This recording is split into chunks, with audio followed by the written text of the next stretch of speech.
eCapitol News Director Sean Ashley joins us this week with the developments at the Capitol. Sean, thanks for joining us. You're welcome. Sean, while the big bill to increase the cigarette and motor fuel taxes was laid over, some revenue-raising measures were advanced this week. That's true. What we have not seen is a proposal to increase the gross production tax, for example, or create the new higher individual income tax rate. We haven't seen anything like that, but what we have seen are some other tweaking of the tax system. A couple of weeks ago, a bill was passed that would have doubled the fees on vending machines. That has been pared back, but that was heard in both the House and Senate Joint Committee on Appropriations and Budget and passed.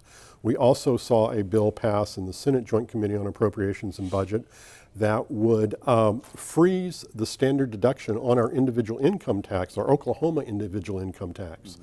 That currently is tied to the federal and would go up as the federal went up, but this would freeze it at a certain amount. We also saw a motor vehicle tax exemption for rental car companies. They don't pay the motor vehicle excise fee like you and I do, but now they would be required to do so going forward. So we're seeing a lot of tinkering with various aspects of the tax code, and it looks like they've probably generated tens of millions of dollars, but they're far short of the $900 million they need to fill the budget hole. Now, it looks like a measure to return the Ten Commandments monument to the state capitol has died for this year, right? That's correct. Thursday was the deadline for bills to be heard in the opposite house, in this case for a House bill to be heard in the Senate. The bill was House bill, the House bill would have permitted things such as the Ten Commandments and other historically significant documents, it said, such as the Bill of Rights, the U.S. Constitution, and the Magna Carta, to be displayed on public property. The bill was scheduled to be heard on Thursday, but it was laid over and not considered.